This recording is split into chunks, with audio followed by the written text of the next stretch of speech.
Hey there. Welcome to episode 127 of the More Than Anxiety podcast. I'm so excited that you're here this week because I have some big news to tell you. Really big news. Stuff that, when you have an idea and all of a sudden you're like, oh my gosh, why did I not think about this before? That kind of news.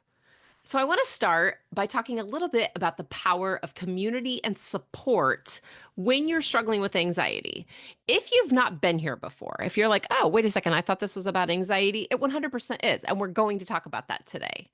We talk all the time. If you're in my chats on LinkedIn, if you listen to my podcast, if you've worked with me as a coach, you know that like the foundation of everything I talk about is this is what anxiety does. This is how we work through it. These are the things that we're going to do once we learn how to manage those feelings and those thoughts that you have. The same holds true for this. But I started thinking about community. And I started thinking about how often I hear from people who say something like, I thought I was the only one. And to be sure, when I was growing up with an anxiety disorder, I thought I was the only person that had the scary thoughts that I had, who felt the way that I felt, who avoided the things that I avoided. And what I've found with working with women in coaching situations and just in conversations is that it was never just me. So I really want to talk to you about the power of community and support and tell you my big exciting thing that is coming up really soon in just a little bit. But let's start about how community breaks down the walls that stress and anxiety and overwhelm put up. When you are in a place where you're feeling very stressed out and very anxious and just overwhelmed by work and what your kids need and what your partner needs and the things that you have to do at home and what you really want to do for yourself, it's hard to be able to break through all of the thoughts that you have because it feels very important to do all of the other things, even when you don't want to. And when we notice that there are other people who are also isolated, who are just at work, who are like, I can only do this one thing, or who are avoiding going out because they feel irresponsible or they feel like they should be doing something else. If we notice that somebody else is overthinking the same things that we're overthinking, how do I be the best? What if I'm a bad mom? What if I'm failing at everything? What if someone comes into my house and notices that it's not perfect? All of those thoughts that I've had, I'm sure that you understand them, right? Like, we're not ever alone, even though it can make us feel very isolated and stuck. And I want to really address that how when we come together, when we talk about the situations that we're all living in, the thoughts that seem completely bananas that we all have, it starts to become easier. And we start to find solutions and we find ways to support each other so that we're not feeling like we've got the weight of the world on our shoulders. Because this is what happens when we do it alone. This is something that I did on my own for over 30 years, you guys. If you haven't heard my backstory, I kind of developed an anxiety disorder when I was in the third grade. I was diagnosed with an anxiety disorder in high school, and it continued until I was 40. It was a really, really long bout of thinking I was the only person and that obviously I was completely defective. So I did the normal things that you might do too. I asked other people if are you sure you think I'm okay? You don't think I'm dying? You don't think I'm crazy? Like, does that ever happen to you? Or I would do it in a sneaky way, like, oh, isn't it crazy that I would think that I would get AIDS from shaking someone's hand? This was actually a real thought that I had in college, you guys. I was terrified of it. So, to be fair, if you're listening to this now and you're like, why would someone be afraid of that? There was no cure for this. There was no like it's gonna disappear from your body. There was barely medicine. If you got it, you were a goner. So this is the world I grew up in. That was one of my biggest fears. So I just didn't shake people's hands for a very long time. But you could do it in a sneaky way, right? Be like, oh gosh, kind of like wring your hands together and then have all those thoughts spiral, but never admit it because it sounds wackadoo, right? Like saying it now, I'm like, oh God, I can't believe I'm admitting this on a podcast. So we would do things like hide what we were thinking, hide the scary thoughts that we had. Don't tell anybody because what will they think of you? A lot of you do that. And I know it's true because people will say to me, I've never told anyone this before. And there's so much shame involved in it. So many feelings of if I ever say this, what will people think of me? What's wrong with me that I would ever think these things about myself, about other people, about my situation. My life is actually really good. I can't actually admit that these are the things I'm afraid of. So a lot of times we hide and we just keep struggling in the same thoughts because they feel so true. Another thing we do is we just work harder. We overwork. We feel overwhelmed by work. So we're trying to get everything done at work. We're trying to be the best at home. We're trying to do these things to make our kids successful. And we know that we need a break and we're so overwhelmed, but it feels so important and so overwhelming that we just push through. We go in, we have to control it. We have to do it on our own. We do not quit, but we also don't take care of ourselves. So we push harder and we just keep going solo. And then we wonder why we end up in a place where we're chronically sick, we're exhausted, our relationships are falling apart, we're about to be fired from our jobs or quit our jobs, our kids are getting in trouble, or we've lost connection with the people we love, we're not spending time with our friends, we're wondering if God is paying any attention because why would he let this happen? It spirals out of control, and it's because we're just not willing to slow down and address the real problem. Other things that you guys might do that I also know that I did was commiserating. Find one other person that you might know who's as miserable as you and just complain about it. And it feels really good. It totally does. I have a friend, a work friend from when I was a teacher, and she and I had and still have a running like back and forth message on Instagram and different places with just hilarious memes where we were like, hold the phone. Everything is falling apart. I'm about to lose my mind. Let me send you this. So, and we would get on there and we would complain because sometimes you have to vent, right? But sometimes we don't vent. Sometimes we commiserate. And there's a big difference between venting and trying to solve a problem. And I did a whole podcast episode on this a while back. I'll have to look it up and put it in the notes. And commiserating where you just are complaining to complain. And you're not really ever searching for an answer. You're just like, look, I just need a bitch for a while. Okay, that's fair. And it feels good. But if you're stuck in that, it's not helping you. It's actually making it worse because you are always focusing on what's not working. And that never solves the problem. In fact, anxiety is going to tell you to focus on what's not working so that you can continue to try and come up with solutions for something that might not actually be a problem anyway. Another thing that I have done, and I know that a ton of people I've worked with done, is we Google. I had health anxiety, you guys, and Google is the Grim Reaper. So Google will kill you faster than arsenic. Don't do it. We all know that's the answer. But sometimes we think if we could just get that one more piece of information, it would be enough. And the fact of the matter is, if that were true, all of y'all could listen to my podcast and never feel anxious again in your day in your life. And certainly you wouldn't even have to like look at a podcast if you just read something on the internet. But information isn't changing you. It's important, it's valuable, it will help you have insight into what you need to do. But unless you are putting that information to work in a way that actually helps you, you can have all the information in the world and stay stuck and anxious and stressed and overwhelmed, and it won't do anything. And the other thing that we do to try to feel better is to procrastinate because we think if we just give it a little more time, we'll figure it out. You know what? I'm positive that like I don't have time for this right now. I'm so overwhelmed that I do not have time to solve for my overwhelm. I'm so anxious that I do not have time to address this. I'm trying to hold it together. How do you expect me to fix my anxiety and stress when I'm so anxious and stressed? Those are the thoughts that we have. And we know hearing that we might be like, yeah, that sounds like me. And that also doesn't make any sense because it doesn't, but it feels like it should help. And feeling like the same problems just keep coming up over and over and over, and maybe in a slightly different form. Maybe it used to be that you were afraid that your boss wanted to fire you, and then you realized that he actually gave you a promotion, so that wasn't it at all. It was actually that your coworkers wanted you to get fired, which may or may not also be true. But those thoughts about what you think you're doing wrong, how you think you upset people, what you think might be wrong with you, what you think could happen with your kids, what you think might happen with your relationship, what you're afraid to let go of, what you're afraid to stop trying to control. All of those things where we keep spinning in that same cycle, just thinking like something's going to be different this time. 30 years of an anxiety disorder, and I'm here to tell you that that's not it. That's not it. That same problem cycling back around is just keeping you stuck. All common. I am not pointing fingers at you. I'm just telling you that these are really what I see happening with the people that I work with. And I'm guessing they probably happen with you. Totally common, not a sustainable or productive way to feel better. So let's talk about why community is so important and why we avoid it. Okay. So here's why community matters. When you are connecting with like minded people who truly understand what you're going through, by like minded, I am talking to people who are looking for a way to feel better.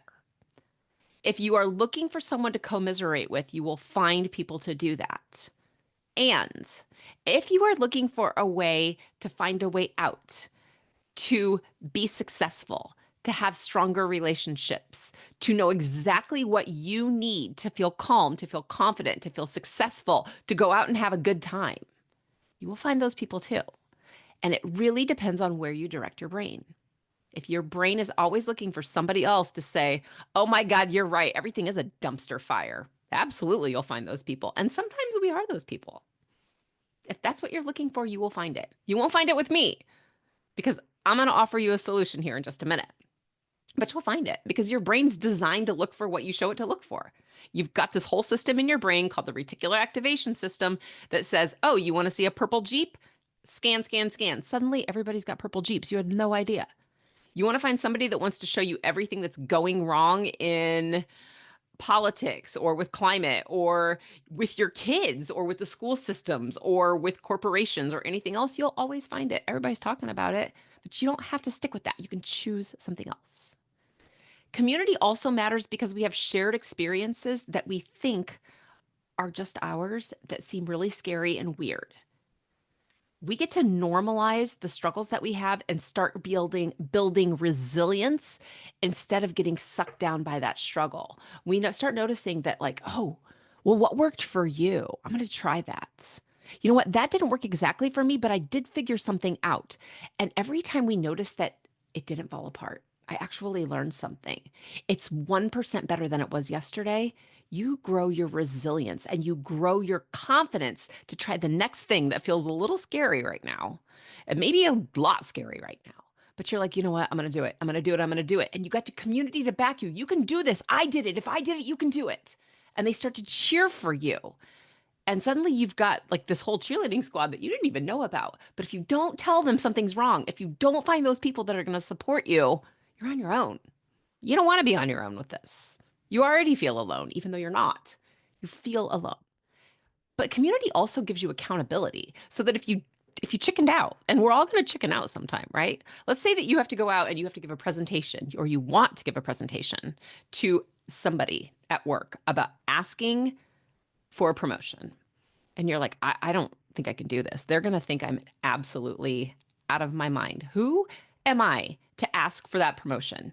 Who do I think they're going to make fun of me? Like, I wouldn't be surprised if they like demote me. There's no way I can do this. But suddenly you've got a group of people behind you that say, you can do this. It's okay to be scared. It's okay. This is what we're going to do to get calm. These are the thoughts we want to focus on. We're going to cheer for you. As soon as you do this, gosh, as soon as you're done, post. We want to know. Let us know. And then you have somebody to celebrate. And if you don't do it, we're going to say, okay, what happened? What were you thinking about? Okay, so you had to back out. You had to cancel this time. Let's try again. Let's find something different. Let's make it work. We're going to cheer for you. Do it afraid. You can do it. You have the accountability and the support that you need to keep moving forward when things get difficult because life comes in thirds. A third of it's going to be amazing. Like, oh my gosh, this is the best day ever. A third of it's going to be neutral where you're like, it was fine. It was good, bad, whatever. It was normal. My kids would be like, it was normal. I ask them this every day after school. Hey, guys, how was school? Normal. Normal. What does that mean? Like you've never had a good or a bad day at school ever, but normal. And a third of your life is going to suck. I mean, honestly, bad things are going to happen to you and they're going to happen to me. And you are resilient and you are able to handle those bad things. And you're much more able to handle them when you have support and accountability and people backing you up, people who know that you're good. And when you grow your resilience, you're going to have that from other people and from yourself.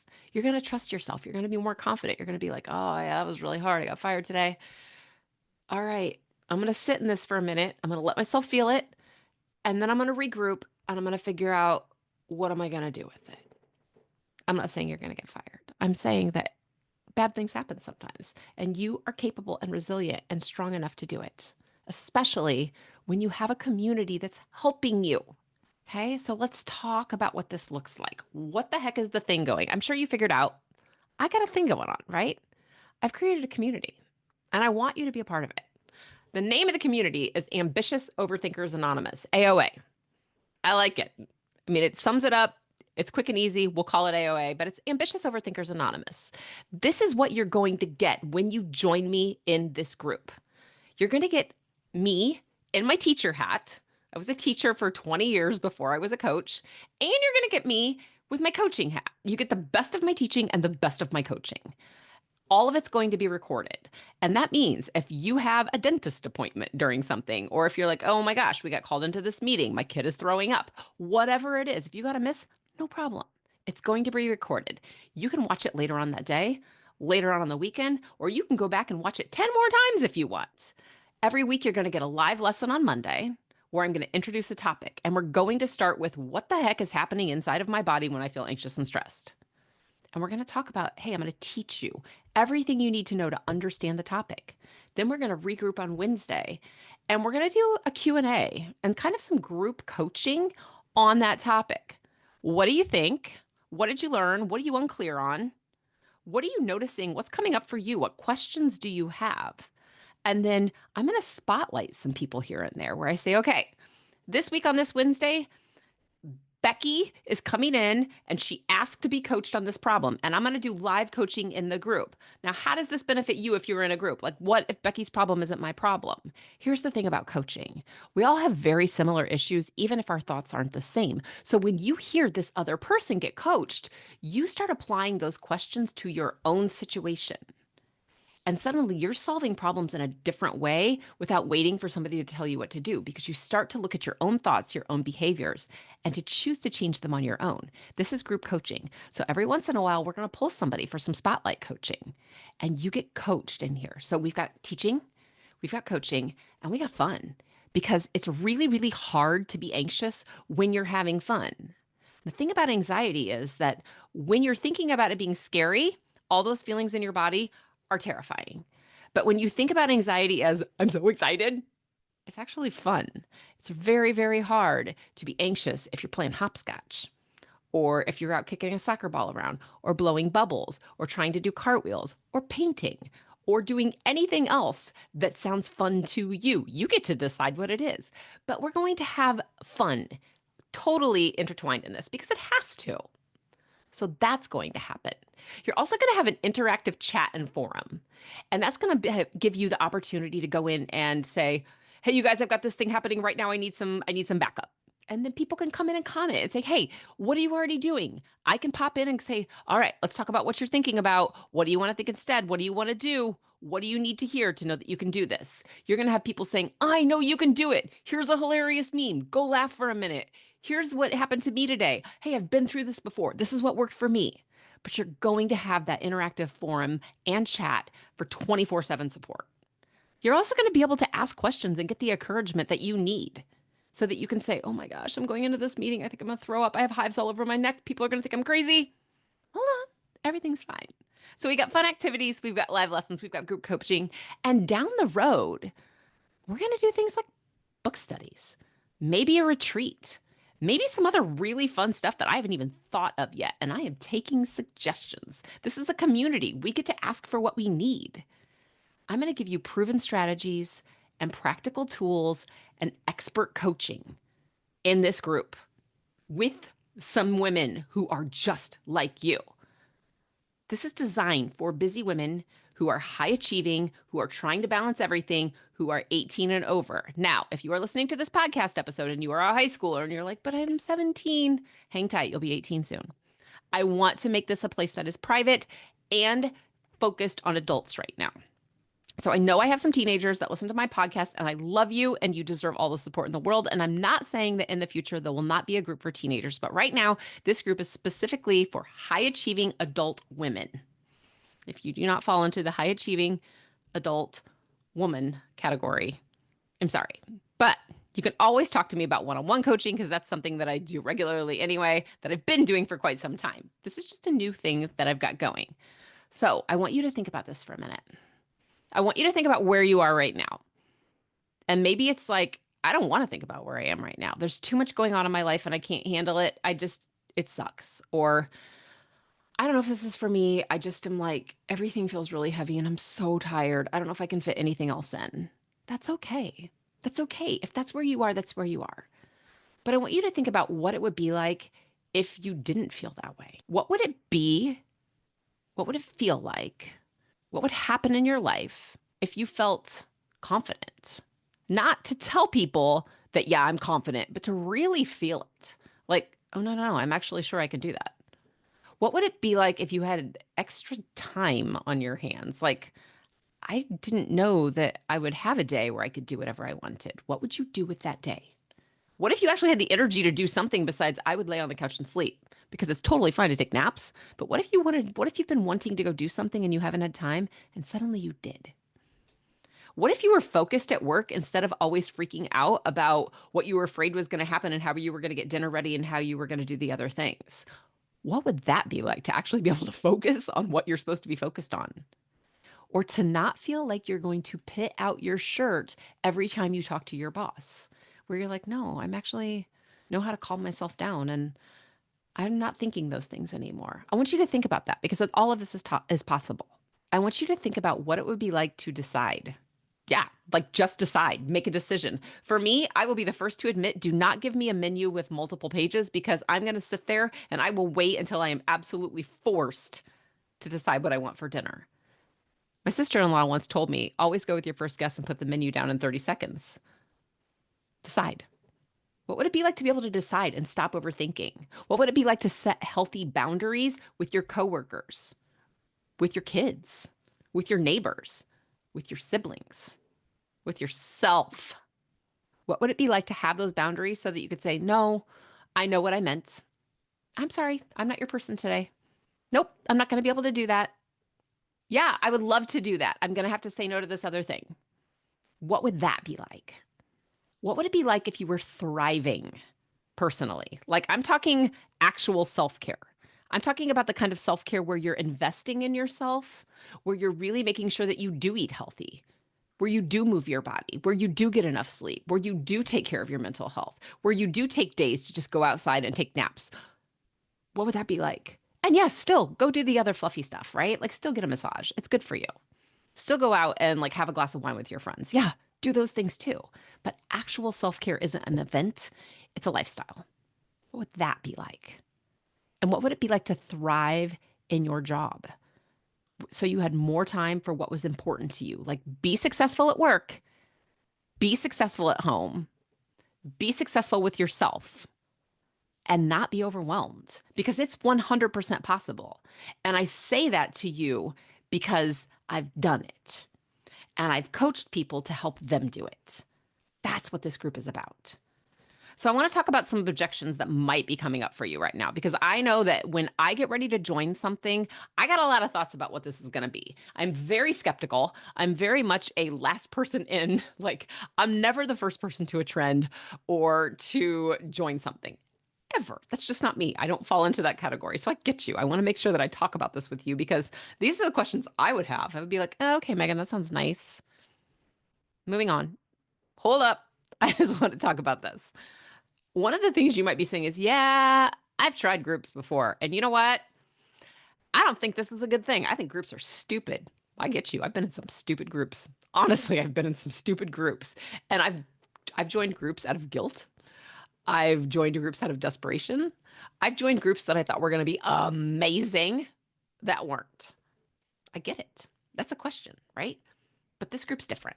One, because it's going to be focused on where you're headed, and we're not going to rehash all of the problems from the past. We're going to deal with them, but we're going to move forward. This group includes coaching and teaching and structure and actual solutions, but it also includes fun. And if you don't include fun, why would somebody want to join a group?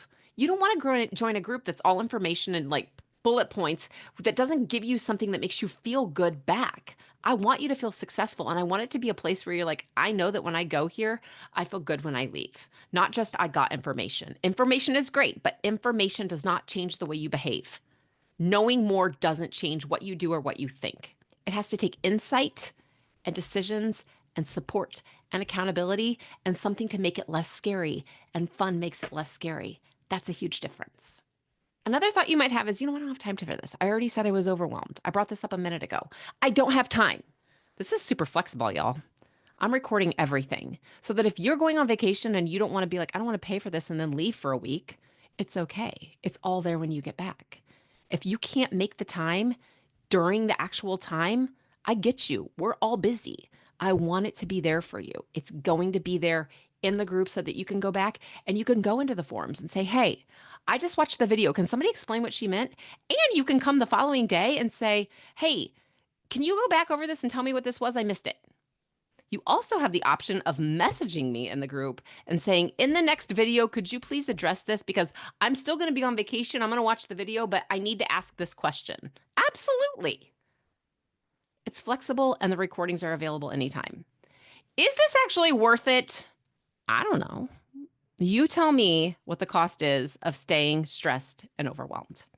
Because for me, time is the biggest expense. Because if you're like I was, you could spend 30 years swimming in the same thoughts and the same habits, and I do not want that for you. So I'm going to encourage you to sign up now, because right now I have a founding member price. It's $150 for 3 months. That's $50 a month. You pay in full, you're in for 3 months for $150. You could just stay the entire 3 months to learn from me, to get coached, to have fun, to create community, to find the questions and the new routines that you need to get out of this place that you are right now that you don't like, to find the connections that are going to help you feel confident and calm and secure and ready to go after for what you want. You can stay as long as you want, and you can leave anytime after that 3 months. You're just like, you know what? Thank you. See ya. Or you can say, I'm never leaving. I will stay here. Amazing. You're welcome to do that as well. You're also welcome to invite your friends, because the more the merrier. We're creating a community here. This is a limited time offer, though. I can't tell you right now when the price is going to go up. I can only tell you that it will. And I can tell you that it won't be next year. It'll probably be before that, way before that. But for right now, I am encouraging you to jump in and get started, because why wait? Why wait longer to feel better when you can find the community that you need for support, so that you know that you're not the only one that's in this rotten place, so that you can stop commiserating and start actually making progress to what you want. To get signed up, you can go to my website. It's megandevito.com, and you can join the group there. It's open. You don't have to join by a certain day. You can join after we've started and go back and watch the videos, or you can join right now. And if you're not listening to this podcast episode right when it airs and you're catching it a year down the road, it's still there. You can join now. All right. It's going to be out there. It's going to be amazing. And you don't want to miss it. You do not have to do this alone. You do not have to do this alone. You can join a community that's going to be there to support you and empower you to get you where you want to go. So I am so excited to be able to bring this out into the world, to share it with you on this podcast today, and to see you inside Ambitious Overthinkers Anonymous, AOA, starting February 10th, 2025. Thanks for being with me today, you guys. I hope this was helpful, and I'm so excited to be able to see you in the group. Take care.